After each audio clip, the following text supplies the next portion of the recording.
welcome everybody to another Sacred Wisdom podcast. In this podcast today, we are going to talk about the postcards of Tartaria and the Cabbage Patch Kids and the repopulation. Now, this is connected to the repopulation postcards that came about in the 1800s. And we actually had the first date they appeared in was actually around 1820 in Imperial Russia. But these were spread out all over the world, and this connects to all the orphan train movement and the cabbage, what was called Cabbage Patch Babies, which is a very bizarre. But these were postcards that were sent around advertising this kind of industry of babies being made, wasn't it, Stephen? So, hello, Yeah. Stephen. How are you doing, Steve? I'm doing very well. And how's everything with you, Zach? Very good, my brother. Very good. And you're going to give people an insight into all this today. There's a lot on this subject, but the repopulation postcards. What first and foremost, let's just give a little breakdown to what they were, what actually was going on there with these postcards, these repopulation postcards. So I think we need to look at you touched on it just briefly a minute ago. We look at Imperial Russia. So we know that during the 13th of September 1820, a painting appeared in Imperial Russia. Now, this painting was then obviously it was printed off as posters that were placed in the various townships and the cityscapes across Imperial Russia. And it displayed what was known in the Russian language as a lugovoy malish, which means a meadow baby. And the caption of this painting that was produced on the 13th of September 1820 in Imperial Russia states the following: Avot odkuda barutsia deti. That translates into the English language as "that's where babies come from." And this actually is a painting that predates the initial film of the French cinematographer known as Alice Ida Antoinette Guy Blanchet by over 66 years.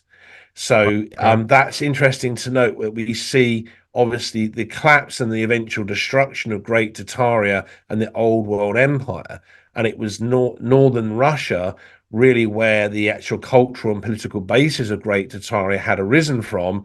And here we see it's Imperial Russia on the 13th of September 1820. It has a painting that's being produced that displays a lugovoy malish, or this meadow baby. That's where babies come from. What do you think they meant by that? It's the re-emergence from the fertility of the soil of new life forms after the complete destruction of Great Tartaria in northern Russia and the Old World Empire. Wow. And how the huge movements of populations from northern Russia into western Russia had created a vast swathe of parentless babies and children. So we see this as a major issue, a societal and economic problem that had arisen for the overall governance of Imperial Russia, with what were they supposed to do with all of these basically parentless infants from Great Tartaria. Do you think just with the mud, because obviously it just connected then with the idea of the mud floods, and obviously they've come from a field and this is where they come from. I never thought of that, but there's a deeper archetypal symbolism, I think, that was going on. And actually, in terms of what we're looking at in Western occultism and Eastern occultism, we were shown a pictorial symbolization of the events that had taken place. And so from the massive genocide, the mass deaths that had occurred, new life could emerge in the form of these meadow babies from the soil, from the gravel, from the silt that had literally washed over the edifices of the white cities of Great Tartaria, that had become buried and was increasingly going to be forgotten through the passage of time. And so these meadow babies would represent, literally the initial stages of repopulation in the various townships and cityscapes of Western Russia and Southern Russia. So do you feel that they're almost like symbolic to the coming of the industrial age as well? So these were like manufactured children. It's Absolutely. not, but would you say it's connected to the cloning side of things as well? What exactly were these postcards doing? I suppose what I'm getting at Well, is what were we they? Were they advertising the babies? What were they?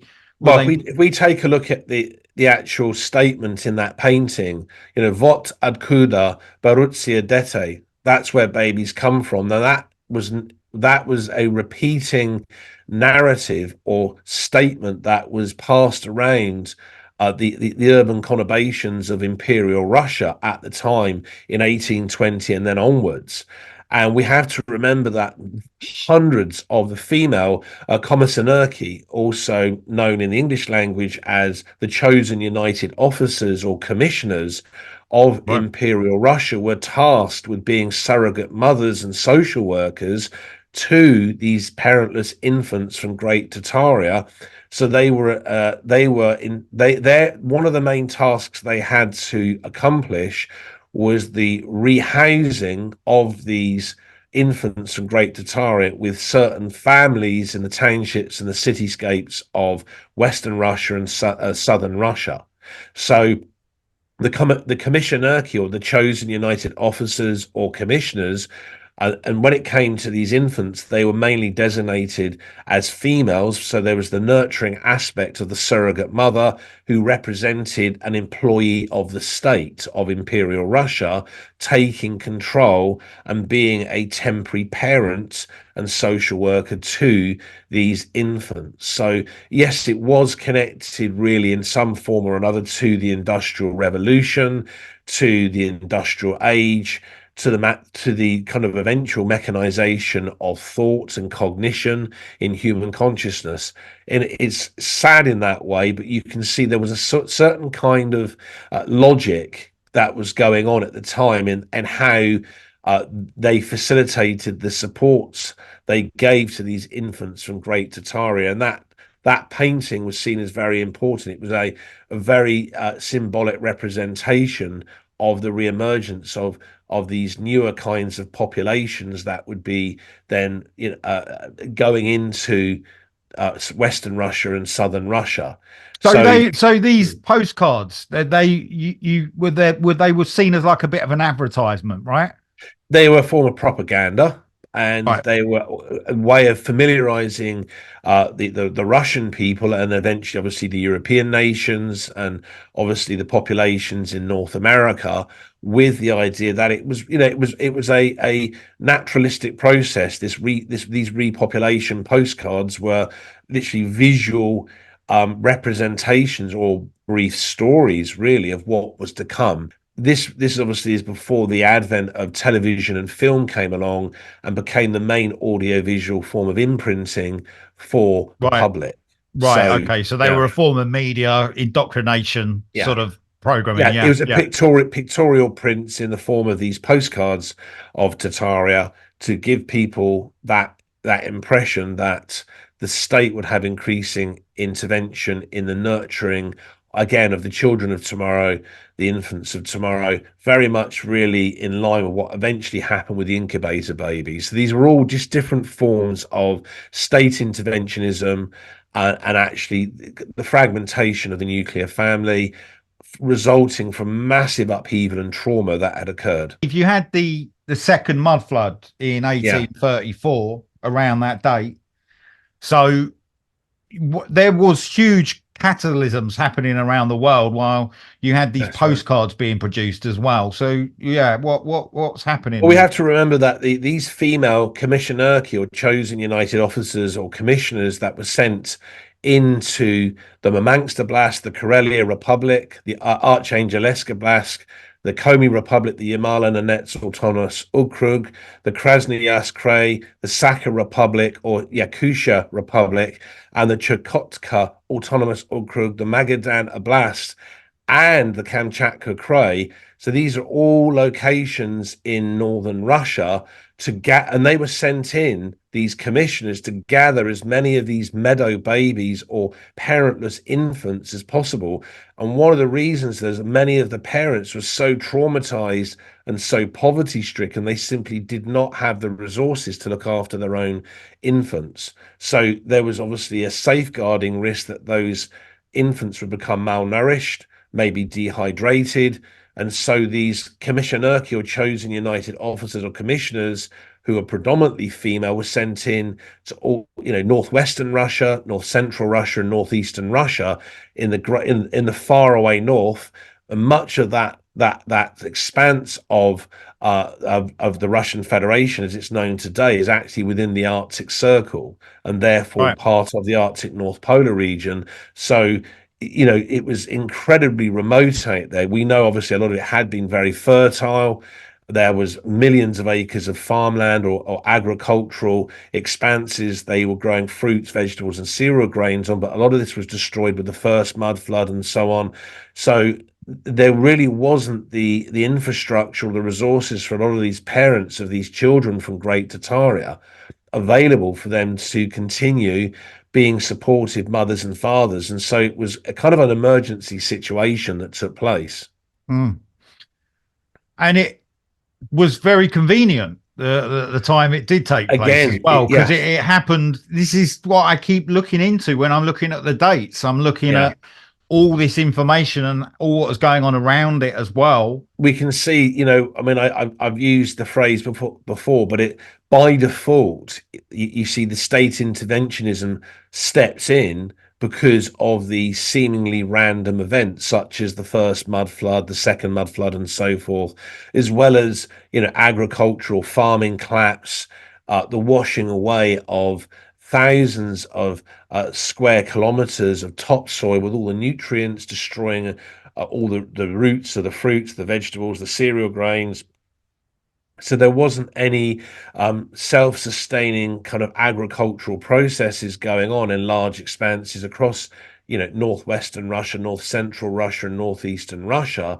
Mm. So we see state interventionism in the form of the Russian emperor, the Russian czar, and his ministerial his ministerial employees coming in and actually intervening and taking direct control over the futures of these infants, who effectively, by default, also became parentless, because even in the presence of their own mothers and fathers, they were not being well looked after. It's shocking because you just think, wow, like, something so serious like a mud flood or earthquakes and all what was going on at the time. And then suddenly, they're shipped off, and then parents and families are divided. And it was awful time And for it these was children we and adults. Oh, absolutely, it was incredibly traumatic, and the level of mental health issues, much of what we know today in psychiatry and psychoanalysis wasn't available No, to these parents and infants from Great it's Tartaria in probably why northern it was Russia. invented. Yeah, well, there's so To some much level, exponentially increasing trauma that yeah, was, and mental and cognitive dysfunctionality going on across the Western world. And actually, you can see in tandem with the emergence of the Industrial Revolution, the Industrial Age. yeah, So what we know is that this painting that had been produced in Imperial Russia with this statement, "Vot odkuda Borussia Dete," or that's where babies come from, was then turned into a printable poster that was very highly defined and was wow, pasted up around the cityscapes of Moscow, St. Petersburg, Novosibirsk, also Yekaterinburg, Kazan, Nizhny Novgorod, Chelyabinsk, and Krasnoyarsk from the 14th of January, 1822. And right, it garnered, as a poster, much interest from the Russian people and also the Russian Orthodox Church, who also started to take an increasing amount of interest in the welfare of these infants from Great Tartaria. So again, we see that these massive changes in population centers from northwestern Russia, north central Russia, northeastern Russia, in down into Western Russia. And we know in the greater Moscow urban conurbation, or the greater Moscow urban area, huge populations of these infants were wow, placed. And, there was a lot of support that eventually came from the Russian Orthodox Church in the forms of the Russian monasteries, the Russian convents. So very interesting what was taking place back then. A huge amount of societal upheaval and change, taking place in the landmass which has become today known as the Russian Federation. You realize how connected the East and the West are, when Yeah. you see it, because obviously it started there, but a lot of people believe that it started in America. But Mhm. obviously the information traveled over to America from Russia, right? That's right. I mean, there's a lot we could speculate over in terms of modern world history, but we can say that Imperial Russia, as with communist Russia and or Soviet Russia, and obviously the Russian Federation of the modern age, has had a much greater cultural and political influence over events and various processes that have taken place on planet Earth over the last 100 plus years than it's given any kind of credit for. We Yeah. have to also remember that when I mentioned that painting that was produced, that painting was known to have been actually given funding from what is known as the Minister of Komitet, or the Ministers' Committee of the Imperial Departments of the Royal Court in Russia. Right. At the time, that was under the Russian Emperor, who was known as Alexander Pavlovich Romanov. Now, he was Right. also known as Alexander the First and Alexander the Blessed.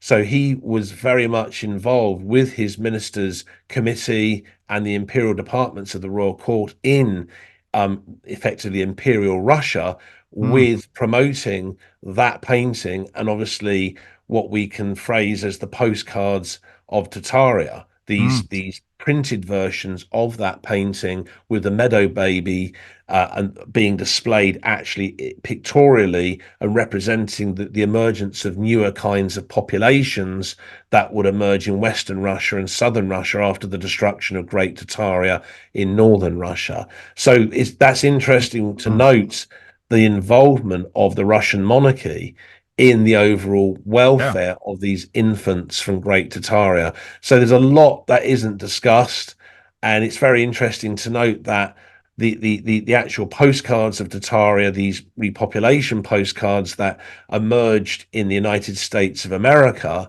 really were just a later version of what had taken place with the painting and the repopulation posters that had emerged in Imperial Russia. And were there any world fairs in Russia at the time? No, No, there wasn't, and they didn't very really kind of. interesting that, isn't it? Yeah, and they didn't advertise any of the incubator. No, it's very interesting that Well, it's almost because like it was put onto yeah, the American state. It was that America can deal, because they were the main forerunners. There was some around Europe, but not as many. well, maybe a world fair in what became Imperial Russia would be too close for comfort, because Interesting. Yeah. because you imagine having a world fair celebrating the remnant edifices and various buildings from the white cities of Great Tartaria in northern Russia, say in western Russia or Mm. southern Russia or eastern Russia, Yeah. and you're trying to tell the Russian people, this is the way things used to be. Well, most of the Russian people would obviously acknowledge, well, of course it was. We remember the way things were. And Yeah. we have to also remember once the Russian Revolution occurred and the October Revolution or the Bolshevik Revolution and the destruction of the House of Romanov, the Russian monarchy, we see the mass genocide that took place, in Imperial Russia when it emerged into becoming Soviet Russia, Mm. and here we see today the Russian Federation of the modern age. And so there was so much deletion that went on, and movements and relocation of populations in that vast landmass over many, many decades, over many generations, that so much has been forgotten and has been buried, almost lost in time. Yeah. And shocking as well, and almost Yeah, disregarded because people have this opposing force with obviously Russia and yeah. USA, and they can't see it in that beyond that really. So before we even get to the whole situation with the Cabbage Patch Kids and the repopulation postcards in the United States of America, there was Yeah. actually a world fair that was actually held in France, and it was known as the L'Exposition de Bordeaux, the Bordeaux exhibition that was facilitated from the 1st of May 1895 to the 1st of November 1895. Now, Yeah. many individuals also referred to it as the La 13e Exposition, the 13th exposition of the Société de Philomathique de Bordeaux, or the Bordeaux Philomathic Society. And Interesting. Wow. there was a celebratory float. We see this obviously with, like, you have celebrations in many countries where you'll have, like, in the main city centers, you'll have floats that are displayed to the public. And Yeah. so there was a float actually at the Exposition de Bordeaux, the Bordeaux Exposition, that took place, that clearly showed the French people who attended that event what was known as the Char de Naissance, the chariot of birth. Wow. Now, the chariot of birth really showed Interesting. a similar version to the meadow babies that were displayed in these printed posters in Imperial Russia. So again, we see the connection between the soil and plants, specifically, brassicas like cabbages, and these newly emerging infants. Mm. And so this display at the Bordeaux exhibition that was facilitated from the 1st of May 1895 to the 1st of November 1895 was held in the Gironde department of southwestern France. Now, what is also interesting to note, it was really well managed, very tightly managed by a grouping of individuals that were known as the Comité d'Organisation de l'Exposition de 1895. Mm. Interesting. Well, bringing it up to date, we have the repopulation postcards. We have, which was in our childhood, which was Yes, the Cabbage Patch Kids, which is yes. and or Garbage Pail Kids as well. You Oh, have they were both the comical joke little that was trading commercially cards. made of the, Yeah. the Cabbage Patches, the Garbage Pail Kids. That's right. Yeah. Yeah, and I mean they were amazing when we were kids. I vividly remember the Garbage Pail Kids back in 1984, 85, and 86. They were so popular amongst British kids. They really were. But they were very strange and the way they came about, and the kids Mm. as well. And there's no direct evidence of this, but the people have connected these repopulation postcards to the Cabbage Patch Kids. There's no Yeah. direct correlation there, is there? But at the same time, there is a big connection because is there? Oh, I mean, there But is they were never technically called the Cabbage Patch Kids in the United States of America until they were commercially repurposed as that product that we've just discussed, that was then produced and manufactured and then distributed back in the 1980s. I thought it was interesting they were trading cards, you see. Yes. That's Yeah. what's interesting about it. It's like a contemporary, it's an Yeah. acceptance, of Mm. of maybe something, It was a maybe comicalization of a very serious subject, really. yeah, yeah, And yeah. it's interesting to note, though, when you look at much of the socio-economic discernment about the Cabbage Patch Kids and in regards to Great Tartaria, when we see the French cinematographer known as Alice Ida Antoinette Guy Blanchet, again, here we have the French connection that we just discussed. Always, Obviously, there's the world always the a French World Fair that connection. was taking place in France a minute ago. So she was obviously a pioneer filmmaker, obviously female as well, Right. and she specialized in producing narrative fiction based films. She was also the first woman to direct a film anywhere on planet Earth, and she Okay. experimented with the chronophone of Leon Ernest Gaumont. Now, here again, we have another individual who is a Frenchman. So again, we have the French connection, and she also experimented with color tinting and special effects. So, Interesting. and composite photography as well. So she was quite excellent. This is really the early. If you want, you could technically argue the point that in some way this is the early photographic stages of what became AI in the modern age. Some level, Using yeah. Yeah. composite photographs Hmm. to trick the thoughts and the cognition of the viewer or spectator. I thought it's So very interesting. It's a female director yeah, being appointed such a task of that very the very maternal type role of that that would be needed to almost explain that. If it was done by a male filmmaker, it might have been looked upon differently. You see. I Yeah. find that very intriguing. And you can see that with Imperial Russia, with the commissioners who are mainly females that were Mm, tasked with going exactly. into Yes. northwestern Yes. Russia, north central Russia, Yeah. and northeastern Russia to gather up these meadow babies because their parents just simply were so poverty stricken and perhaps had severe mental health issues they couldn't cope with looking after their own infants. Yeah. And it's interesting to note that the chronophone was apparently a mechanism patented by the French inventor called Leon Ernest Gaumont on the 17th of December 1902 in Paris in north central France. So again, here we have this geographic linkage going on. And Mm, this device, the chronophone, was used to a really a wondrously creative extent by Alice Ida Antoinette Guy Blaché. And she became the artistic director and co-founder of Solx Studios that was right. established in Flushing, which is a location midst the Queensborough of New York City on the 28th of March 1910. And it's interesting then to note on the 23rd of October 1912, the Solx company invested over 100,000 US dollars in a premises in the Fort Lee borough, midst the Bergen County of eastern New Jersey. And this was actually known as a midway location in the American film industry prior to the emergence and establishment of Hollywood in Southern California.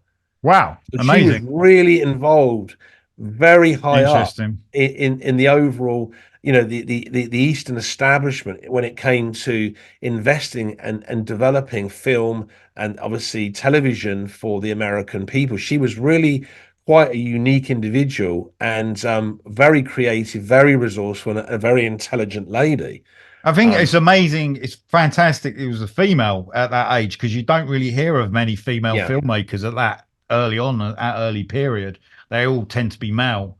That's fascinating, Steve. And she was it's also another very relevant aspect of this, that she married the Franco-British American cinematographer known as Herbert Reginald Gaston Blaché Bolton, and Right. so both of them together along with George Alfred McGee in New York City on the 15th of August 1912 they set up Solx Studios, as I just sort of mentioned, but going into more detail there. So Mm, this it was from the setting up of the Solx Studios from that date onwards that she then actually produced these black and white narrative short films.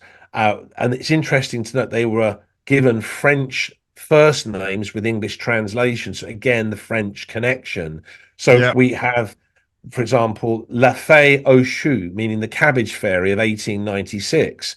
We have Des Babes dans un champ de choux, meaning babies in a cabbage patch of 1902. And then Wow. we see the development of the composited photographs that became the cartes postales de repeuplement, the repopulation postcards. And these were, I'll give you just giving you a few examples Yeah. here, Yeah. Yeah. such as the Grand de Choux, meaning cabbage seed. Another one was called La Ferme aux Babes, the farm of babies. So Yeah. very interesting the phraseologies that we used both in these short black and white narrative films and these repopulation postcards. It was, you're planting seeds in the Mm, minds of the public. So, mm, Grand de Choux, cabbage seed, and then La Ferme aux Babes, the farm of babies. So we're looking at an industrialized, mechanized process churning out mm. the children of the field, the infants of the field. But it's And almost like, now as well, bringing it up, it's almost like we've been so indoctrinated with the idea that almost like genetic hybrids, it's kind of normal. It's oh, you okay, see it in all and the it's so many of, yes, you're right. In all the so many television programs and films, you see it with the Marvel superheroes, the yeah, DC Comics superheroes. You see it in all so many different computer games. yeah, It's everywhere. It's so much in the mainstream consistently. You mm, see it everywhere. You can go and look at any number of programs on Netflix, and there's so many different science fiction movies where yeah, you've got Homo sapiens or human beings that have genetic enhancements or genetic mutations. They've got unique powers Yeah. and they're outsiders, they're outcasts from the mainstream of the Western world. They are rejected, or they're shunned, they're outcasted, and they can only mix of their own kind. It creates a compartmentalized societal structure as well, Mm, because you have the Homo sapiens, or human beings, that just have your regular kinds of DNA and genetics, but then you've got a minority who've got these bizarre hybridizations that have gone on. They've got these different DNA and genetic mutations. They've got secretive or covert powers or potential, and a lot of them aren't even aware of their potential. And you can see all the different narratives and the different script writing that's gone on, the screenplays, how mm-hmm, this is being prepared through what we can class as predictive programming, mm, and cultural creation. This mm, is all part of creating a preparational shift in the collective unconscious of Homo sapiens, or human beings. And we can see this was going on with the Industrial Revolution, or the Industrial Age. It goes right back to, really, in some ways, if you look at it, some of the actual woodcuts from the Middle Ages or the medieval period yeah. show these very bizarre hybrids, even in the paintings of Hieronymus Bosch. Yeah. And all the paintings he did of scenes from the infernal regions or hell, these various types of Christian paintings, Yeah. where Hieronymus Bosch showed these different kind of mutated forms that were part human and part insect, or part human and part bird, and so on and so forth. So Mm-hmm. we can see this has been something in the human psyche that has gone back many centuries. And I Mm, would say it's connected in terms of a dimensional confluence with really events that are taking place in the 4D holographic reality of the astral plane, yeah. and also what's happening here in the material world around us, and the more condensed, slower vibrations that we have all agreed to incarnate into. And Yeah. I think that it's much more going on than many individuals realize. It's all connected to the soul personality, and Yeah. maintaining some level of psychological and emotional integrity. Because when it comes to the physiology of any incarnation, that which you're born with is that which you should really maintain as a corporeal representation of your own integrity.